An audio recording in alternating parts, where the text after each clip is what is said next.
Fan carpet. Hello. And guys, welcome to the fan carpet. Yeah, thanks for having us. Yeah. That's okay. Thank you for joining us. It's a good carpet. Brilliant carpet. Yeah.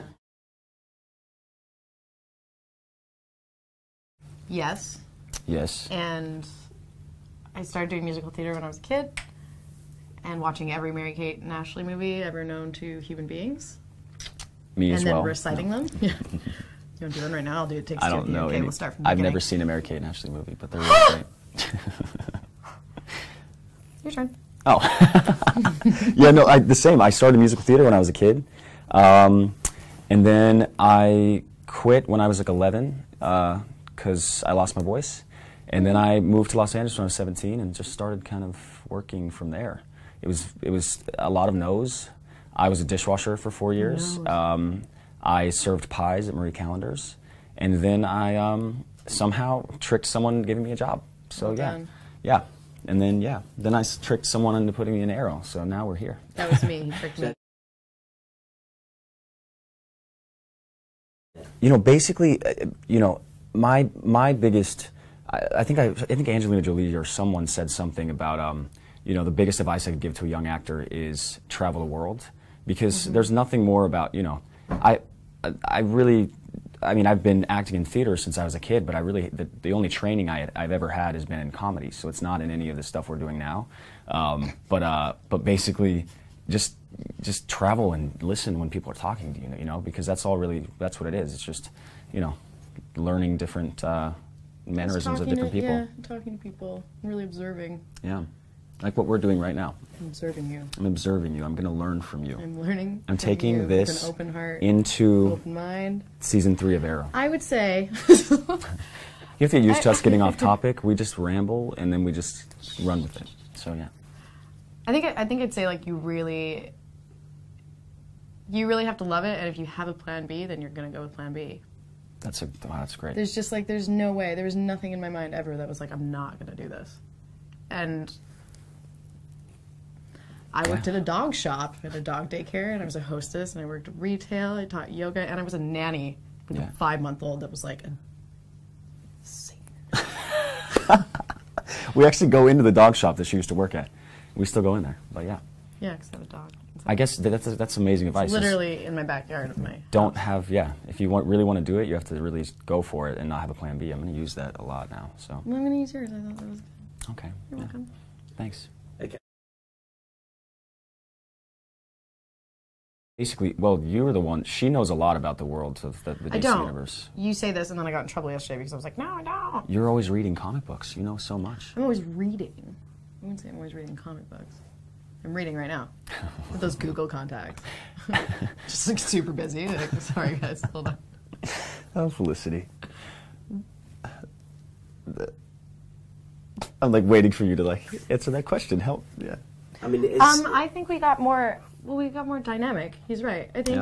I think with the characters in our show, what I really enjoy about learning about comic books, because I wasn't really introduced to the world beforehand, is knowing that there's a different era of each character and it can restart, which is really cool to me, I think, because everything changes. And I think that's what they do with our show. And they sort of, with our show, they were like, we're not going to pretend we're not a comic book. Yeah. And then they embraced that and created new things with it, and also creating new characters. Like Roy Harper is going to be chosen as Arsenal. Yeah, and that's what Mark Guggenheim has said. But now, what is there? Everyone's hinting at a certain character that you might become. I don't want to say it because then everyone's going. That's going to be everyone's going to think you're becoming someone. They don't tell me anything. They try not to, because Emily and I will give any spoiler. That's why they don't tell us anything, because we'll give it away. No, I tell you my secrets. I tell you my secrets. But, okay. Well, I think the thing that I really love about season 2 is they've taken the time to. You know, with Roy Harper, he didn't just, you know, get the suit right away and, you know, didn't have this, you know, they really drew it out and let him go through a gamut of different, you know, horrible things through season 2. And you know, you didn't know if he was going to wake up or stay in a coma, so.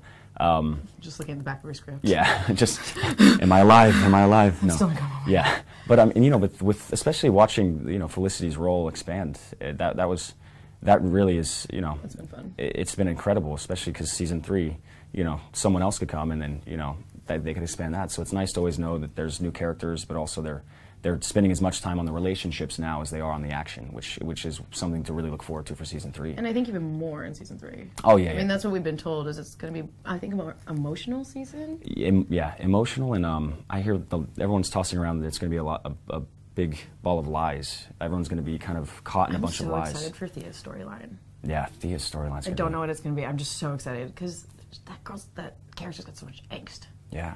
Just like angsty. I don't know if she's going to come back right away, you think? What? She went to... Yeah. It's Willa o'clock. Okay.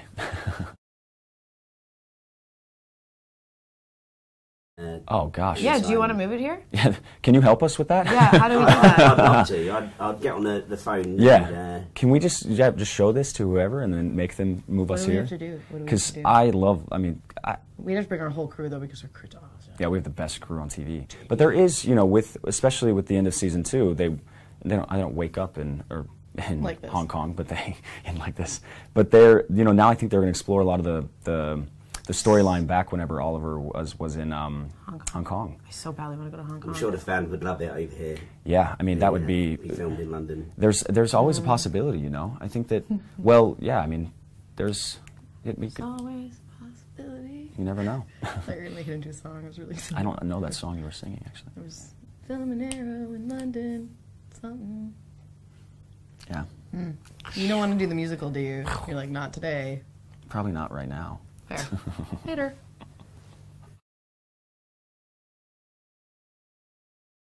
Well, I mean, I always thought that with Flash, I thought for some reason you were going that Felicity was going to go to yeah, that she was going to be taken to the other show, but I think that there's always a possibility for crossover, you know, especially with it being such. I mean, they are literally filming across the street from us, yes, so we would literally just have to cross over and work there and then come back to our show. It's so cool to start a morning of shooting Arrow and then be like, oh, see you later, and like I'm going over to Flash. Rock across, like rock style, across to... I mean, there's always a possibility, yeah. Mm-hmm.